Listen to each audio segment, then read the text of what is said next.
Look, before you struggle up the hill that's before you, fill the lungs with oxygen. Fairly deep, very deep. Breathing, exhale completely. Breathe in.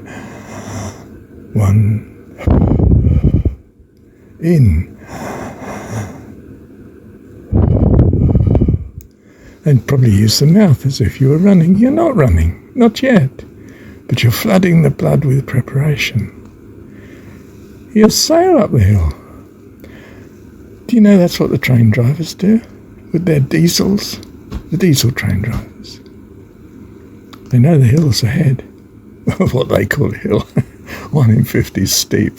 Would you believe? They build up the speed. And what do they do when they get to the foot of the hill? They all but turn off. They sail up. Momentum. Do you see? Well, it's a long hill. You better keep breathing. But you see what I mean?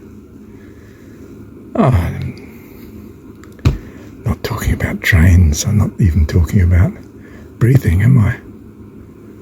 I'm talking about your spiritual hurdles in life. You prepare yourself. On tiny things, you rivet yourself on God. When you come to the big things, it's first nature to you. God is in this. You fly up the hill. Sheer momentum. Isn't that what we do when we learn a habit? The body's so used to doing a thing in a certain way, even though you're in conversation and you're not thinking about it, you stop at the red light. You don't have to think, oh, red, oh, must stop. Penalty if I don't, accident perhaps. You don't think that, do you? No, you stopped. You're still chatting away. In fact, you might think this is appalling, but I can't remember which junctions I've been through. And I think, well, I must have gone through that junction, but I don't remember it.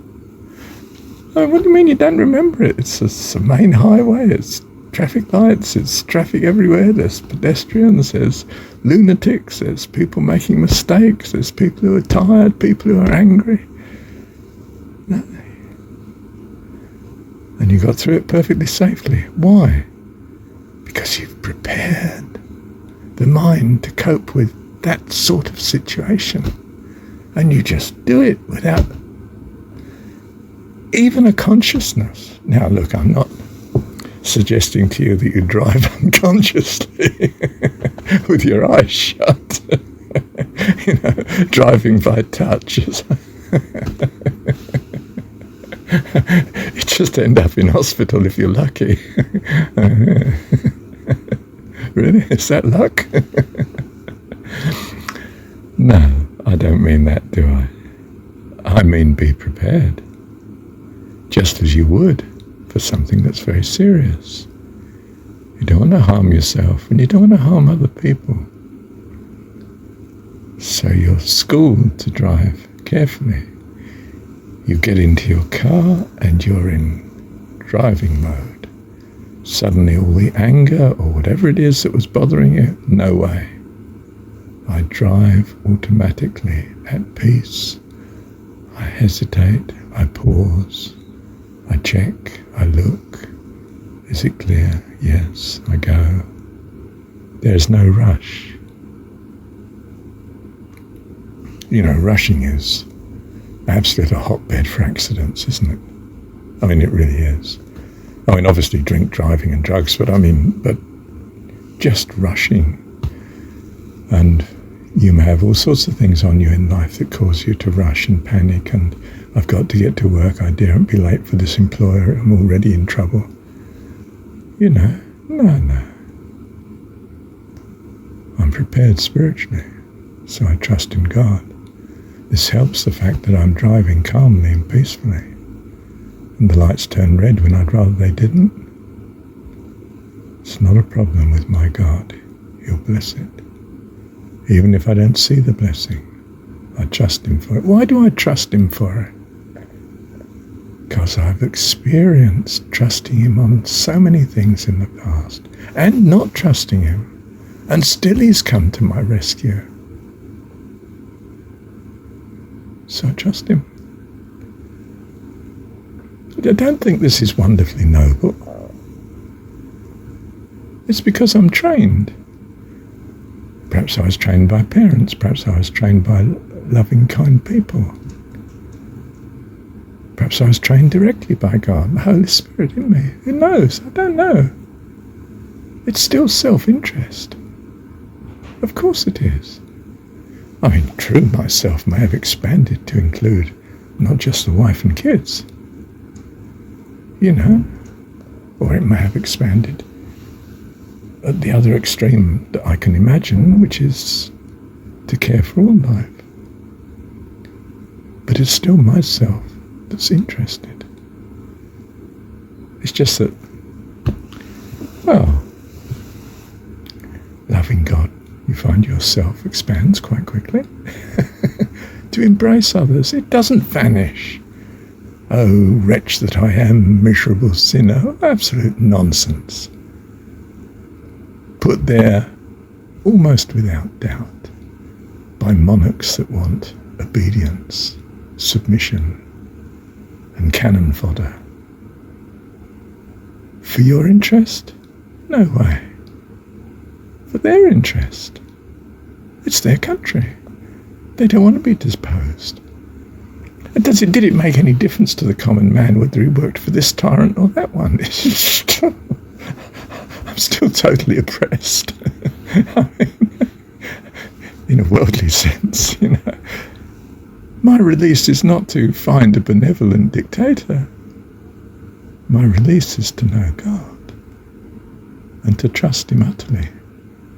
The obvious thing, my God is far more powerful than this monarch, than this tyrant, than this dictator, than this world system. He could shut it all down yesterday if he so chooses. My God is an awesome God. And I've found it in my life. It's not just that I've read it and thought that would be a nice idea, I think I'll keep it. It may have been that to begin with. I want God to exist. And I want God to be like this, of course. Then I want him to exist, which really means I want him to have the values I've got. In particular, he's very concerned about my life and loves me. And, well, yes, I realise he loves others as well, but, definitely me. So, yes, it may have been sort of a bit narrow to begin with, to say the least. But it develops, it matures. I say it, I mean you and me. Each of us here in this world. That's why you're here. To mature, so that you may be eligible to enter heaven without wrecking the place.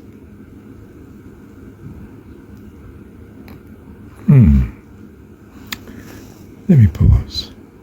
Something else I wanted to say, and I couldn't say I was walking down the street. That really would have been problematic, dictating at the same time. IT.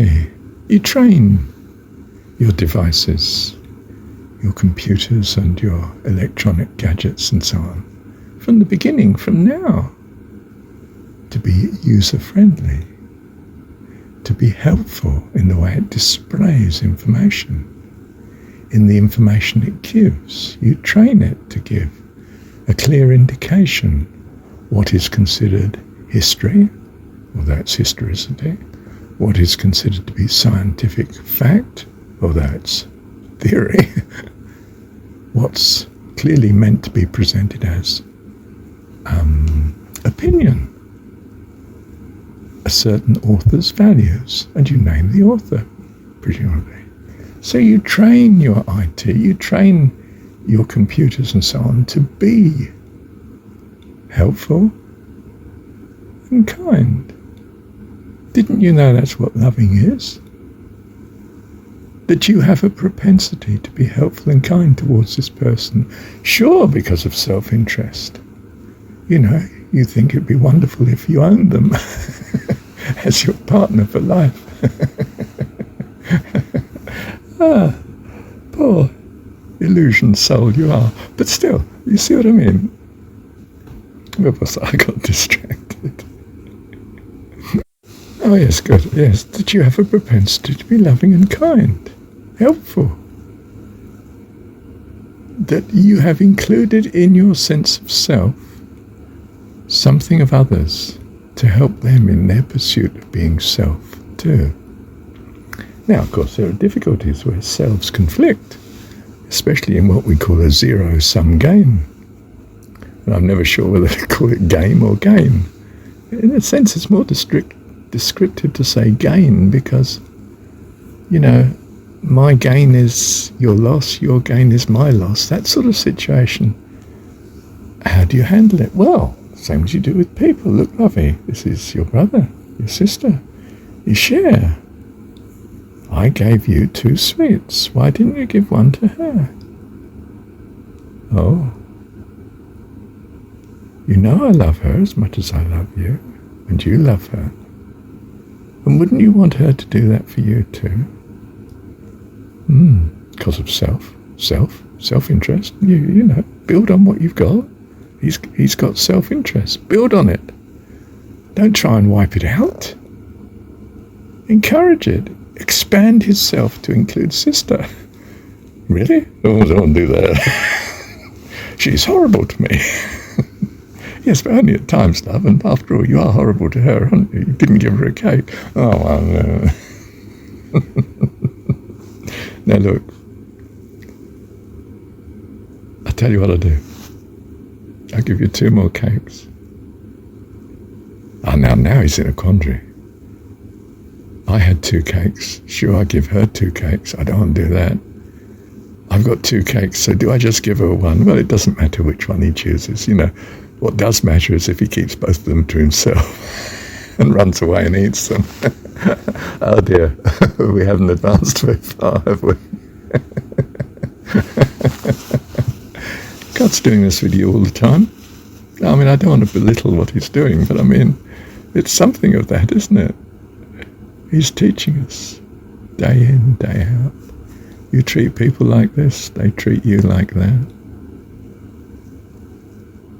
You love people, pleased to see them.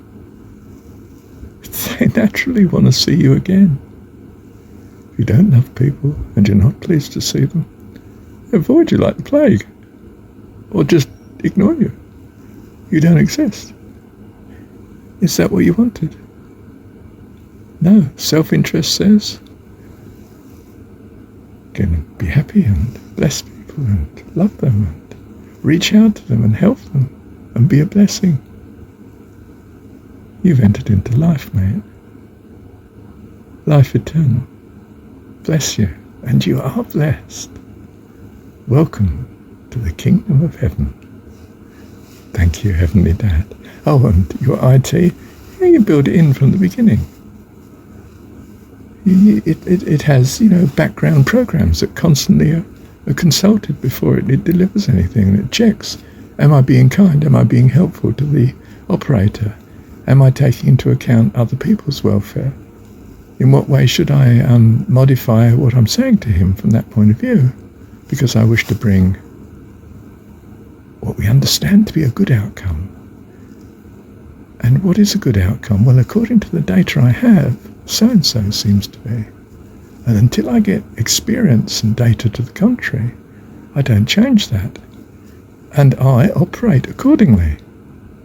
Do you see? He's got a sense of I, your computer. And I'll tell you something. He's got rights. I mean rights with God now. And that's absurd. No, it's not. It's what life is.